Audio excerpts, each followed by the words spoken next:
ever feel scary of a noon?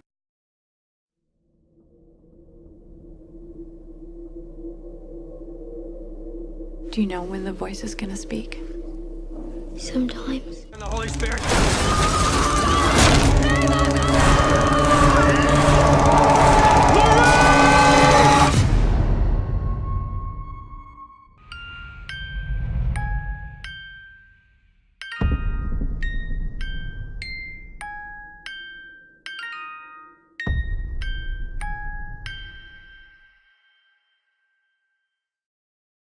Well, actually, I was, and that was my math teacher, but now I'm obsessed with this new. Now we're gonna talk about The Conjuring 2, the Enfield Poltergeist. The movie was released in 2016 and was based on real life about the true case files of the Warrens. In this case, the Warrens are investigating a case of a haunting house in England of a little girl that is experiencing stranger things at night. But on the other hand, Lorraine is afraid of her vision about Ed's death may become true. Okay, so now with this video I want to explain you how it works, the semiotic system in one of the scariest scenes of this movie. So we have a spoiler alert and a connection with the Conjuring 1. Honey? What's wrong? Mom. Who's that?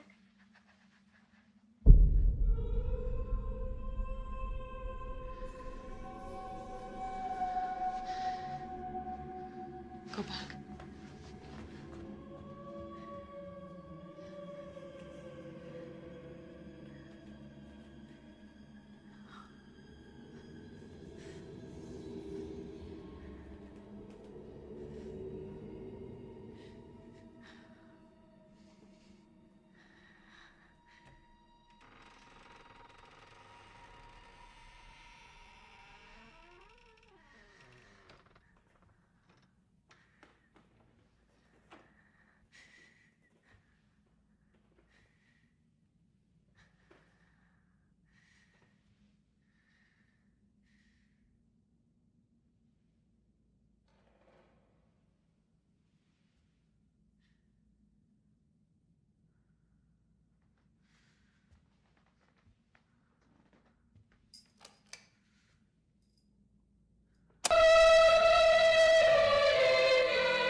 we have images, sounds, music, etc.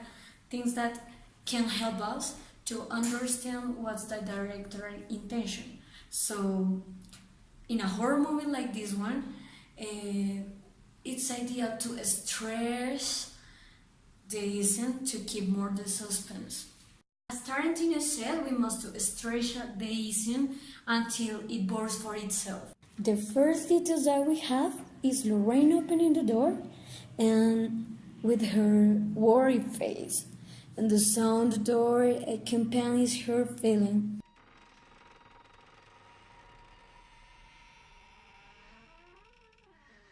It is important to see that the game of shots reveals the importance of certain objects and expressions in the movie. A medium shot and Lorraine's raw breathing tell us that it's something wrong in that room. She moves her body slowly, searching something, while the head camera shows the stage where there was developing the scene, the studio work of the Warrens. Despite that the room has 2 windows, the light is tenuous. In the room, Lorraine is still searching. Her movements are cautious until she listens something in the wall, a sound in the wall. She turned and she finds in front of her a not very clear picture of a gnome. She walks a bit to light in a lamp that is to her side, and she finds the picture of the gnome sent her, and the gnome has a serious expression, even though her eyes could not be seen. So, as always, the director plays with the shots, passing from the medium shot to the medium close-up shot. For me, that part of the movie is an eternity because they are watching each other and nothing's happened to me, but in the movie, immediately to the Lorraine's back, an angelic choir sounds, and everybody's like, what the hell? And she instead turned and searched carefully where's the sound.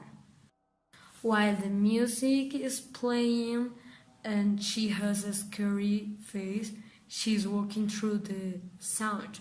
I don't know how, but if I were Lorraine, I don't know, running out the room, but she's stronger. So she has a deeper scary face and she found the sound in a tape recorder. Immediately she clicked and turned off the sound. While she is walking through the sound, the director shows us a medium shot to give us an idea about her movements, her slow movements. But when she arrives to the tape recorder and she clicked it, he gives us a long shot. Maybe because he wants to tell us that there is no one in the room besides her. The game between the shots is deeper because in a moment he is focused on the scary face of Lorraine, then he focuses to the tape recorder, and then the director makes a pan of the room trying to change our objective, our principal objective. This we have a surprise because we have a picture of the house of the Conjuring one. When the director finished the band, the camera changed quickly and focuses Lorraine, making a medium long shot. And suddenly, behind her, the lamp turns off. She reacts immediately, and the director plays with the characters, making quickly shots. It's a little bit confusing, but that's the movie. Lorraine has a deep breath, and she walks step by step, careful to the nun. I don't know how to she made it because if I were Lorraine, I was screaming immediately the light turns off. While she is walking through the noon, the director used a horror music, but at the same time, the crunch steps on the floor, on the wood floor, are sounding, and this one is a detail that makes this isn't and this movie a horror movie, and in this case the most suspense isn't of the whole. When Lorraine is walking to the noon and the director plays with the shots, the noon's face seems to be like if it were changing the expression, making her more terrified, and it seems to be like the noon has a smile. Maybe we can say that the Lorraine's face is a poem because she is too scared, her eyes are too open, she is breathing deeply, and when she arrives to in front of the noon's picture, she turns on the light and the noon's face changes again. Immediately, she takes some steps back looking for the door, and she moves her body sharply trying to run away. But the demon's roar closes the door and she's breathing hard. She's searching for another exit, but the demon's roar again closed the first window, then closed the second window, and she doesn't have an exit. When the light is turning off and the click sounds, it shows us that something is changing and that isn't. Then she is walking back and the director plays with the shots again. As in the whole movie, as in the whole Easter. He is playing with the shots between medium close-up and close-up shot. When the door closes and the windows close, he makes a close-up to that object and then makes a medium shot of Lorraine, showing us that she is terrifying and she can't run away. In the middle of the room, she's hard breathing, she's afraid, and she heard that something in that room is moving. So she searched quickly with her sight and she found that the house picture is shaking. Then it stopped and from the house picture came out a shadow. When the shadow's walking around the room, a ghoulish sound is accompanying shadow steps. So the shadow gets poses to the picture and a church organ make emphasize that none is there. From long shot to close-up shot of the fully scary eyes of Lorraine, the director keeps us in a suspense because we notice that something is about to happen.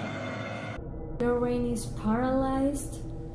Everything is paralyzed until a hand slowly behind the picture are catching the picture.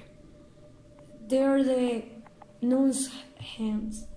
So in this moment we are eating our nails because all is a suspense. We need that the monster, the nun, scream us because we need to scream, but the director stretch the scene until in a moment Boom.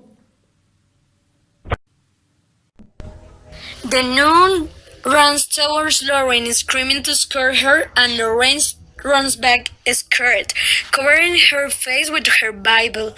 Nun makes Lorraine fall, taking her into another place of her house, falling into a boxes into the awesome house. The director used from full shot to close-up shot in a quick way, accompanied by the nun's roar to make sure the crew feels fear as Lorraine does. The medium shot is using here because the idea is to show the audience that she's not anymore at her place, and Lorraine's face shows us confusing.